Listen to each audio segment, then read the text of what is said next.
Eesti eralennuasjandus on viimastel aastatel teinud suuri edusamme. On korraldatud lennuvälju, muretsetud seltskonna ja eraisikute algatusel spordi- ja õppelennukeid ning teostatud pidevalt lendurite kaadri väljaõpet, milleks korraldatud kursusi nii mootor- kui purilennualadel. Näeme momente Eesti Aeroklubi täpsusmaandumise võistlustelt Ülemiste lennuväljal.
Tallinnas avati Kadrioru staadioni uus raudbetontribüün Vabariigi presidendi Konstantin Pätsi poolt.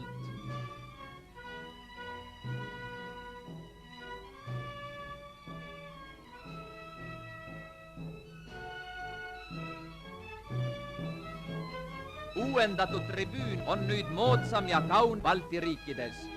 Tribüüni avapidustustele oli ilmunud üle 8000 spordihuvilise ja sportlase.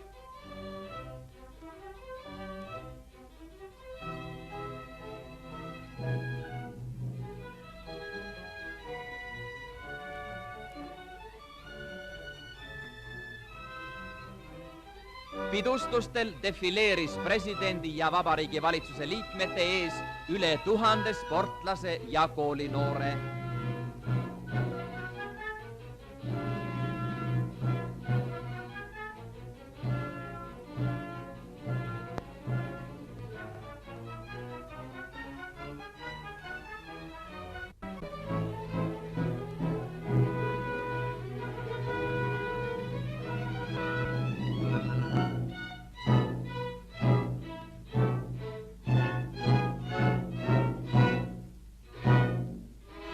Samal päeval leidis staadionil aset ka jalgpallivõistlus Eesti rahvusmeeskonna ja Racing Club de Strasbourgi vahel, mis lõppes viigiga 1-1.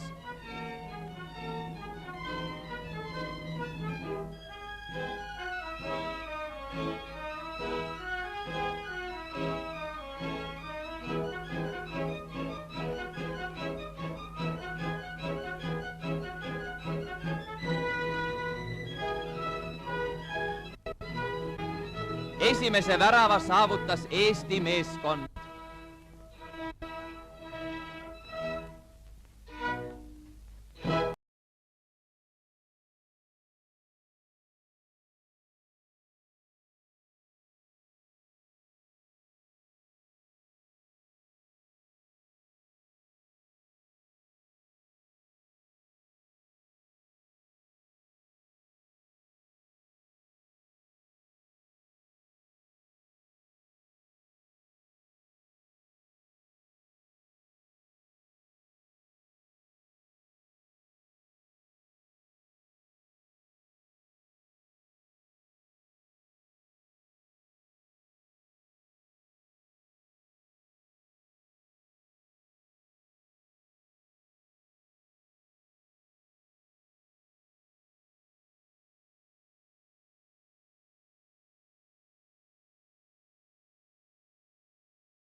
Neil päivil asetati pidulikult nurgakivi Maardu uuele fosforiiditehasele.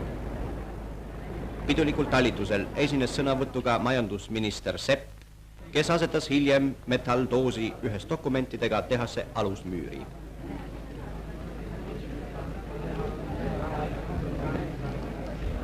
Rajatava fosforiiditööstuse aastatoodanguks on ette nähtud kuni 140 000 tonni väärtuslikku põllurammu.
habitat, for example. Wonderful idea. Everything she do nuts. Safety and Komendant has dreamed something. It cannot be done. It will collapse and kill hundreds of people. There was the advisory committee. That's exactly what they told. Churchill trusted us, and he wanted to have something, to have a peace, they call throughout the world, people together, see how we will live in 21st century. We take a great risk. We called Dr. Salk in California and asked, now we have a crazy design here, and Commandant believes that he can do it, and it will be safe. And the answer was also, whatever he says, believe he can do it. And then the advisory committee was sent home, and I had free hand. It's still there, and there are so many unhappy professors because it has not collapsed.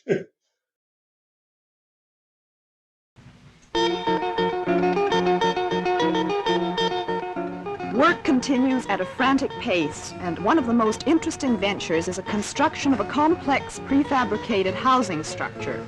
The crane to lift the units stands ready to put together the pieces which are being manufactured right nearby.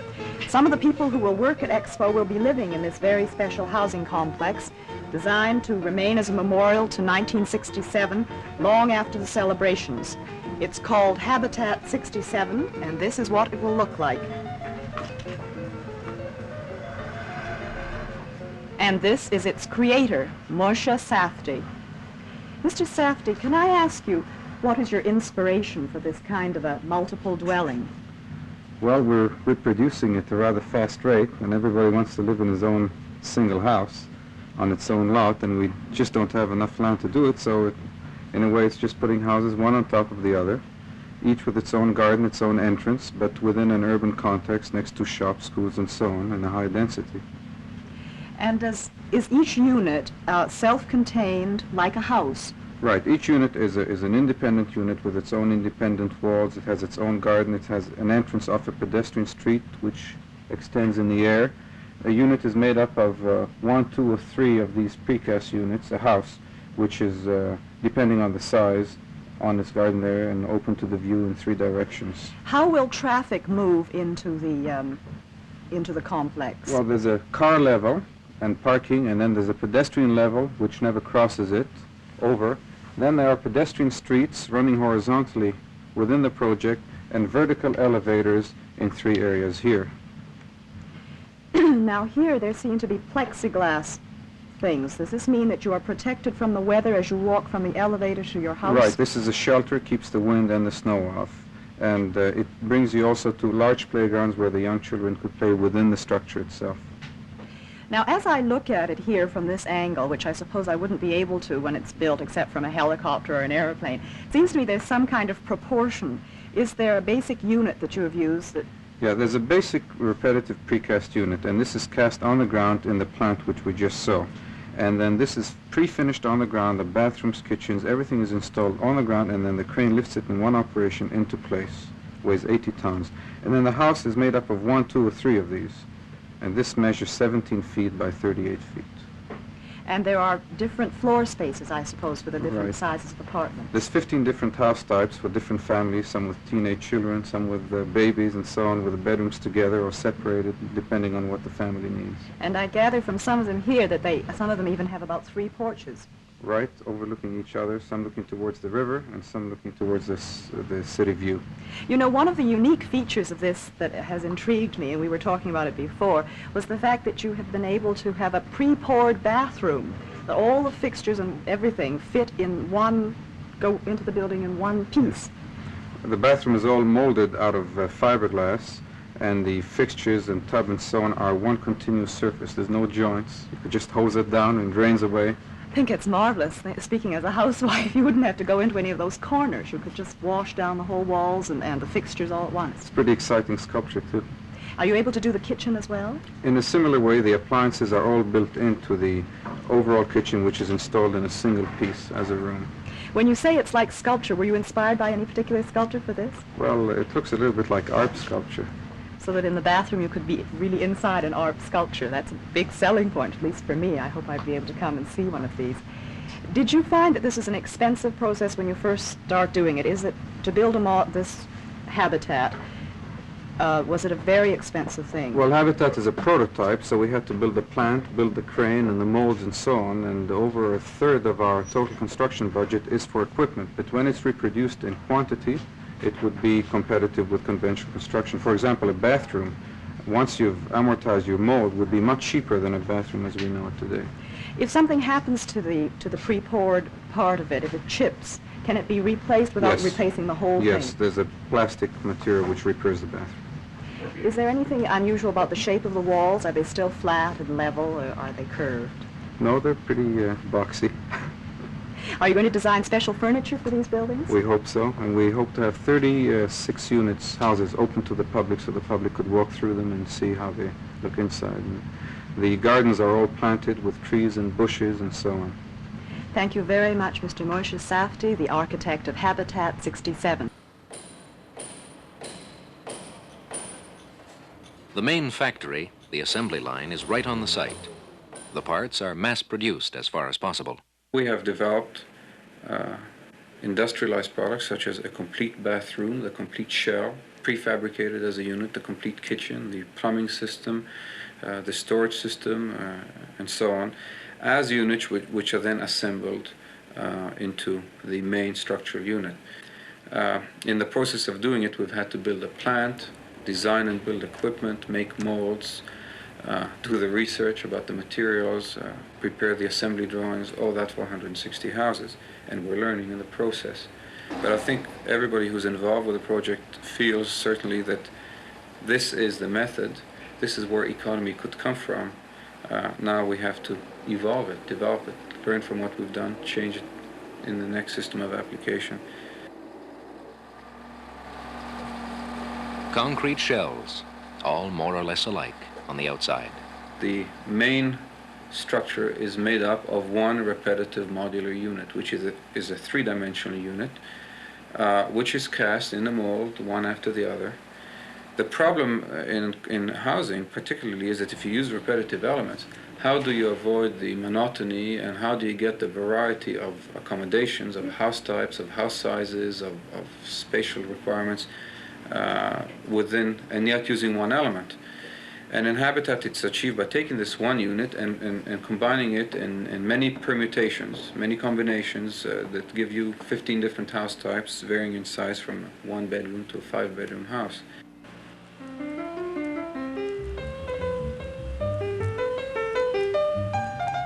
The idea of Habitat is that you have a certain cell. That cell is a unit which makes up the house or makes up the school or whatever it is. This same unit, which encloses a space, also is part of the structure in the sense that it supports itself and other cells above it.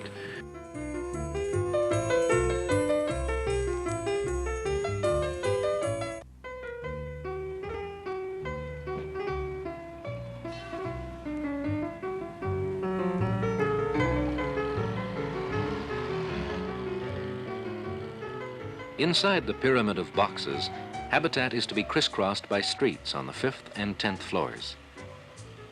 Now, casting, hoisting, and post-tensioning a concrete street in the air like this is a tricky business and something new in engineering.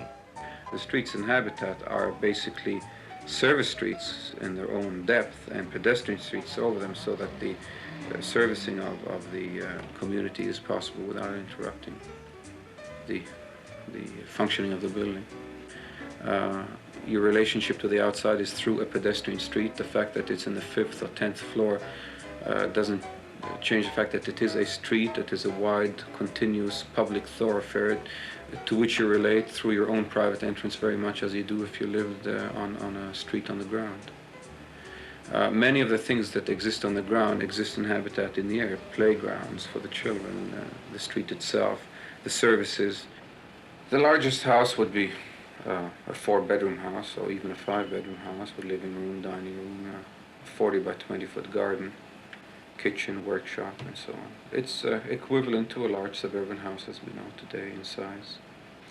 Smallest unit is a 600 square foot one-bedroom unit, which would provide for a single person or just a young couple or an elderly couple for 1 or 2 people.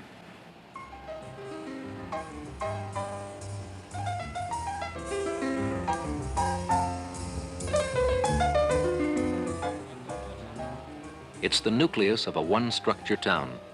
Cars will be kept in their place, below, covered. In the air, the houses and roof gardens. Each garden, by the way, with its own watering system built in. Well, each house has what we call a garden. Some of them even have 2 gardens, and they are formed by the stepping back of the structure on the roof of the unit below. The gardens are planted with bushes and trees and have wood decks on them so that children can play on them and people can sit out on them. And then in addition to that you have the public open space on the street side, which is gardens and play areas and places where just housewives can get together and so on within the structure. Most houses are open in 3 directions, therefore they look towards the river and towards the city. And I think when you're in the house, even though you may be in the 10th or 12th or 5th floor of a structure, you feel very much in space, isolated. I don't think you are very aware of the fact that you're part of a larger grouping. Air-conditioned, floor-heated privacy with a harbor view. But what about concrete? Its color. I think that it's a gray, colorless, quite colorless, relatively colorless. And I think in habitat it'll be counteracted by the fact that outside all the horizontal surfaces, the walking surfaces, are wood, dark reddish wood, which would give warmth, and that the structure is covered with planting. It's green, really. The planters, the trees, the vines, and flowering bushes cover every garden, public area, streets, and so on, so that in fact it's concrete and greenery. And I think this would give much warmth to the structure. So I think that the structure is neutral in that sense. Certain basic things are given to the tenant: a shell, storage units, bathroom and kitchen units. Even the bathrooms are neutral shells. They're white plastic. They're not the latest in 5-tone combinations. And I think with that shell, the tenant himself should build his own environment and make it as personal as he can. And in terms of colors and textures and materials. I would say second was safety. In the very beginning, and in the meanwhile, he became a prima donna after Habitat, or during even Habitat. But now he has learned that without proper engineering, he could never carry out what he had in mind. Now, you see, our relationship is now also philosophically very close. No monkey business. Everything must be there, and it has to be arranged this way that the result is beauty, or as aesthetic appeal. I don't like to use beauty. Ladies have beauty dress, but building as aesthetic appeal. First of all, he didn't understand. That was the first thing. And he didn't like it. And there was a big fight in Israel between Khan and Safdie. They hated each other. Regardless that Safdie isn't my student. Now, he didn't like it. I told Lou, don't tell you don't like it. Because it's a fact you don't understand it. Because that's our future. Better understand it. Explain me. And I explained him. And then, like always, he told, yes, that's a very high idea, but I would not do like Habitat. And I told, I wouldn't do either, because I didn't have experience, nobody had, We made many mistakes. We even didn't realize the full potentiality of this system. Economical houses. I would never tell it is cheap housing because that's offense. They are homes can be built in this way, in clusters, like in Venezuela. Oh boy, you see, people don't like to live in file cabinets. That's what is a high-rise building. They like to have something actually where is outside and inside are combined into unit.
I believe Lucan. We had the same philosophy. Practically, we had no disagreement about the philosophy. We dreamed together, we built together. You see, it was full of ideas. And whatever was the advanced design, it was interesting, very much interesting. When many people told, no, it cannot be done, for example, Kimbell Museum, nobody has used cycloids because it's very difficult to handle mathematically. They all said no and advised Khan to use the other approach. We came together and it was interesting and let's do it. We did it. So was also Olivetti building. Practically also Salk laboratories. You see, and it always worked out because we had the attitude, both. The structure is the integral part of architecture because that is the architecture. That's the oldest building we designed with Lou. It's structure.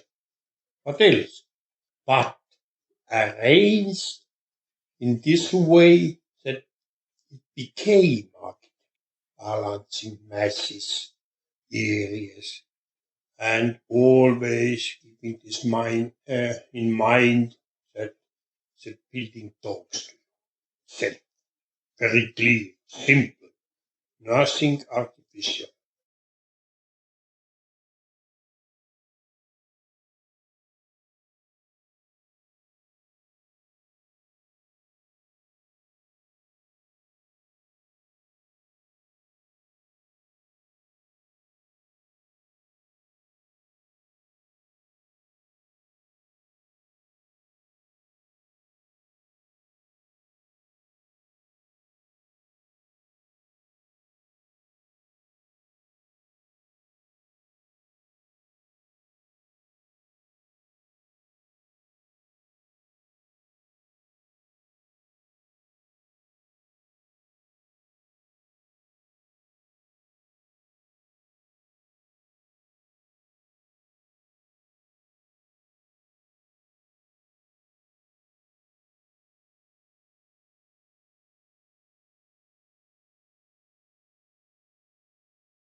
I always tell my students that when one likes to create something, there should be no strings attached. It has to be free like a bird. It dreams something and wanted to have something.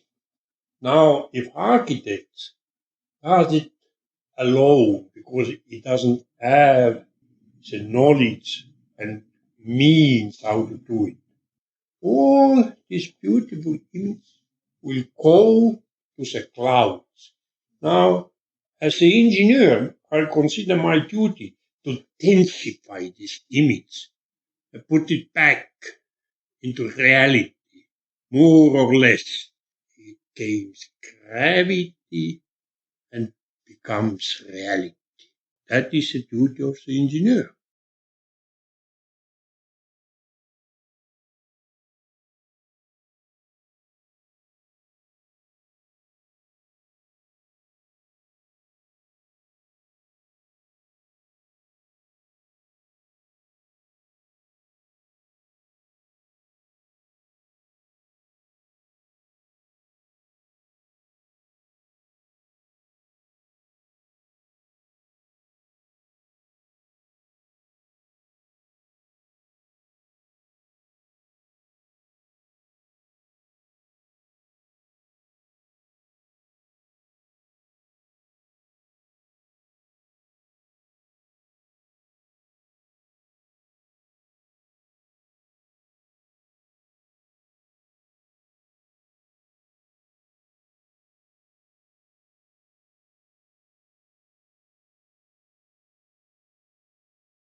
You see, Khan told the same time to Jerusalem.